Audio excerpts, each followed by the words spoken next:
नमस्कार, स्वागत है आपका बिहार समाचार में। तो आज की बड़ी और सनसनी खबरों पर बात करने से पहले आपसे एक छोटी सी अनुरोध है, कृपया वीडियो को एक लाइक अवश्य कर दीजिएगा। आपका लाइक करना ही हमारी मेहनत का फल होता है। बीजेपी के चक्रव्यूह में फंस गए हैं नीतीश कुमार। आरजेडी ने कहा कि महागठबंधन ही अब उन्हें बचा सकता है। अब नीतीश कुमार को कहा जा रहा है कि आ गले लग जा। तो देखिए, कांग्रेस ने सोमवार के दिन एनडीए गठबंधन में शामिल जीतन राम मांझी को साथ आने का ऑफर दे दिया था और अब आरजेडी ने नीतीश कुमार को बीजेपी से अलग होने की नसीहत दे दी। आरजेडी का दावा है कि नीतीश कुमार बीजेपी के रचे चक्रव्यूह में फंस चुके हैं। आरजेडी के विधायक भाई वीरेंद्र ने कहा है कि नीतीश कुमार चारों तरफ से गिर चुके हैं, उन्हें बीजेपी फंसाना चाहती है। आरजेडी विधायक ने कहा है कि बीजेपी का मकसद नीतीश कुमार का सब कुछ खत्म कर देने का है और कहा कि नीतीश कुमार और लालू प्रसाद यादव एक साथ काम कर चुके हैं। यह दोनों 74 के आंदोलन के नेता रहे हैं। हम लोगों को नीतीश कुमार के प्रति सहानुभूति है, इसलिए सलाह दे रहे हैं बीजेपी को छोड़कर उन्हें आगे आना चाहिए। यानी खुले तौर पर उन्होंने कह दिया है कि नीतीश कुमार को एनडीए का साथ छोड़कर महागठबंधन का साथ देना चाहिए, तेजस्वी के साथ सरकार बनाना चाहिए। इस बार भले ही मुख्यमंत्री बन गए हैं नीतीश कुमार, लेकिन जदयू द्वारा कम सीट लाए जाने पर इस बार काफी ज्यादा दिक्कत हो रही है। ऐसी खबरें आ रही है कहीं इस बार बीजेपी नीतीश कुमार को हटा ना दे, कहीं उनका मन ना बदल जाए, ऐसी भी खबरें कही जा रही है। समाचारों में तो यहां तक कह दिया गया है कि नीतीश कुमार 5 साल तक मुख्यमंत्री नहीं रह पाएंगे और कह दिया गया है कि बिहार अब उनसे नहीं संभल रहा। और देखिए, अभी अभी बड़ी खबर आ रही है कि नीतीश कैबिनेट के विस्तार में बीजेपी ने फंसा दिया पेंच। खुद मुख्यमंत्री ने किया है खुलासा। भाजपा के ही वजह से बिहार में मंत्रिमंडल का विस्तार नहीं हो रहा है। खुद मुख्यमंत्री ने ये खुलासा किया है। सीएम नीतीश का ये कहना है कि भाजपा की तरफ से अभी मंत्रिमंडल विस्तार को लेकर कोई प्रस्ताव नहीं आया है। इस बार नई सरकार लगातार कई बड़े बड़े सवालों में घिरते ही जा रहे हैं। अब बिहार में विपक्ष की कोई जरूरत नहीं है। नीतीश के दावों की पोल खोल रही है बीजेपी। भाजपा के मंत्री ही बोल रहे हैं कि मेरे विभाग में बड़े पैमाने पर भ्रष्टाचार हो रहा है। तो देखिए, बीजेपी मंत्री रामसूरत राय बिहार के भूमि सुधार और राजस्व मंत्री हैं। उन्होंने भ्रष्टाचार मुक्त बिहार के दावों की पोल खोल दी है और उन्होंने कहा कि उनके विभाग में बड़े पैमाने पर भ्रष्टाचार किया जा रहा है। जमीन की दाखिल खारिज में खूब मनमानी होती है, बिना प्रॉपर डॉक्यूमेंट के ही दाखिल खारिज करा दिया जाता है। तो अब सवाल ये उठ रहा है कि बीजेपी के रहते विपक्ष की आखिर क्या जरूरत? नीतीश कुमार के दावों की पोल खोलने के लिए बीजेपी ही काफी है। पिछले दिनों बीजेपी के प्रदेश अध्यक्ष डॉक्टर संजय जायसवाल ने लॉ एंड ऑर्डर को लेकर गंभीर सवाल उठाए थे और साथ ही बीजेपी के एक वरीय नेता संजय सरागावी ने भी बढ़ती अपराध को लेकर सरकार पर सवाल उठाए थे। यानी नीतीश कुमार की सरकार में कुछ ठीक नहीं है। ऐसे में विपक्ष को सरकार के खिलाफ बोलने की क्या जरूरत?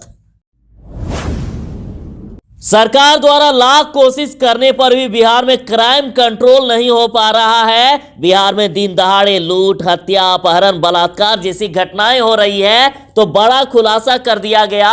इसका सीधा कारण बता दिया गया है मुख्यमंत्री नीतीश कुमार को। तो देखिए, आरजेडी नेता जगदानंद सिंह ने कहा है कि बिहार में अपराधी तो कह रहे हैं कि नीतीश कुमार चोरी से कुर्सी पर बैठे हैं। नीतीश कुमार के कुर्सी में कोई ताकत नहीं है। अनैतिक आदमी की कोई ताकत नहीं होती है। नैतिकता से ही लोगों में डर होता है, लेकिन यहां तो ये है ही नहीं। अधिकारियों के बीच भी नीतीश कुमार का कोई डर नहीं है। उनको भी लगता है कि नीतीश कुमार चोरी की कुर्सी पर बैठे हैं और इसीलिए बिहार में क्राइम कंट्रोल नहीं हो रहा है। इसलिए अपराधियों को नहीं है प्रशासन का डर।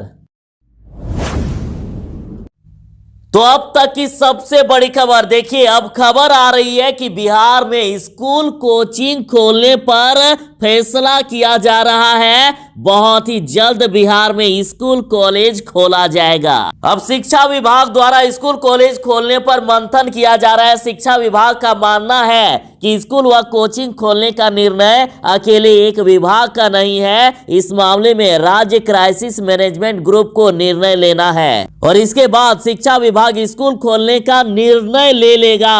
शिक्षा विभाग के प्रधान सचिव संजय कुमार ने शिक्षा मंत्री को इस ग्रुप की बैठक बुलाने का भी आग्रह कर दिया है। यानी ये पूरा साल बीत गया लेकिन स्कूल कॉलेज नहीं खुले, लेकिन नए साल में स्कूल कॉलेज खुल सकते हैं।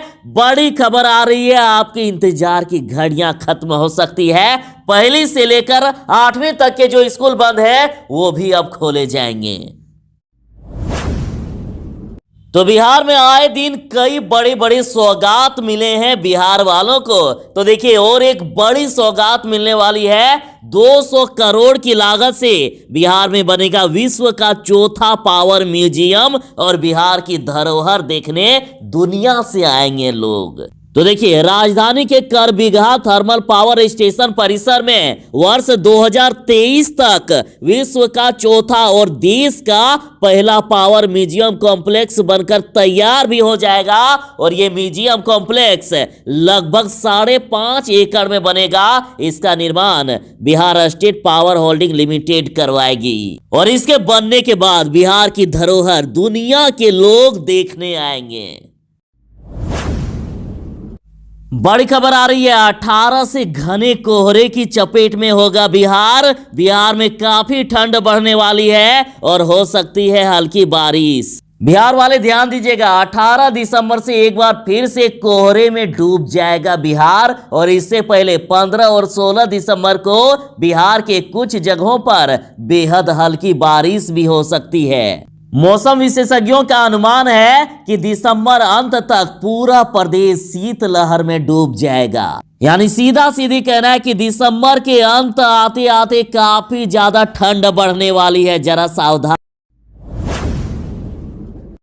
राजद ने मुख्यमंत्री नीतीश कुमार को ऑफर दे दिया है और कहा है कि महागठबंधन में वापस आ जाए तो उनके सारे पाप धुल जाएंगे। विपक्ष यहां तक कह रहे हैं कि चोरी की कुर्सी पर बैठे हैं नीतीश, इसलिए अपराध नहीं हो रहा है कंट्रोल। तो अब नीतीश कुमार को बीजेपी का साथ छोड़कर महागठबंधन में आकर तेजस्वी के साथ मिलकर सरकार बनाने का ऑफर दे दिया गया।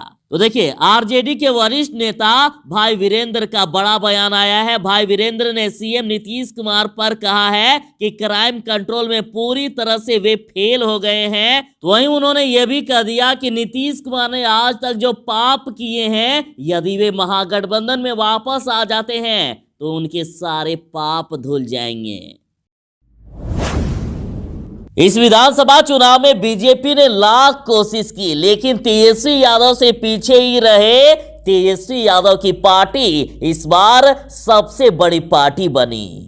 तो भले ही एनडीए की सरकार बन गई है लेकिन बीजेपी के भीतर घमासान शुरू हो गया है। भाजपा नेता का सीधा आरोप अब है पार्टी सांसदों ने अपने ही कैंडिडेट को हरवाया और अब वैसे एमपी पर एक्शन लेने की भी बात कही जा रही है। तो देखिए, इनका कहना है कि कुछ हमारे ही सांसदों की गद्दारी के कारण बक्सर, रामगढ़, चेनारी, चैनपुर, डेहरी, औरंगाबाद, रफीगंज, गुरुआ सहित 8 सीट पर बीजेपी को हारना पड़ा था। यदि जीत जाते तो 74 से 82 हो जाते।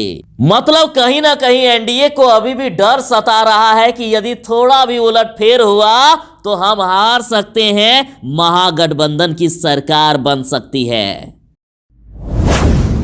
आंदोलन कर रहे किसानों ने कहा है कि सांसद में बैठे हमारे जनप्रतिनिधि किसी लायक के नहीं हैं, वे तो बिना पढ़े ही विधेयक पास करने के लिए हाथ खड़े कर देते हैं। तो देखिए, आंदोलन कर रहे किसानों ने कहा है कि यह ठीक है कि हम जनप्रतिनिधि चुनकर संसद में भेजते हैं, लेकिन हमारे जनप्रतिनिधि किसी भी लायक के नहीं है। किसान विधेयक पढ़ने की उन्हें कहां फुर्सत है, वे तो बस विधेयक पास कराने के लिए हाथ खड़े कर देते हैं। उनमें विधेयक का विरोध करने का हिम्मत कहां है। और उन्होंने यह भी नहीं सोचा कि इन्हीं किसानों ने यहां तक भेजा है, आगे आखिर क्या हाल करेंगे। और किसानों ने यहां तक कहा है कि खेती खलिहानी से जुड़े किसी भी एक आदमी से यदि सरकार ने यह कानून बनाने की सलाह ली होती तो ऐसे कानून की सलाह वह कभी भी नहीं देता। किसानों ने कहा है कि यह कानून तो हमारे समेत देश के सभी किसानों को भूमिहीन बना देगा, हमारी जमीन उद्योगपतियों को सौंप दी जाएगी। बिहार में पंचायत चुनाव की तैयारी शुरू कर दी गई है और आज से मतदाता सूची में जोड़ा जाएगा नाम। विधानसभा की मतदाता सूची को अलग अलग करने का काम 28 दिसंबर तक पूरा कर लिया जाना है और इसके आधार पर मतदाता सूची के प्रारूप की सॉफ्ट कॉपी 29 दिसंबर से 12 जनवरी तक तैयार की जाएगी और इसके बाद मतदाता सूची का प्रारूप का प्रकाशन 19 जनवरी को कर दिया जाएगा।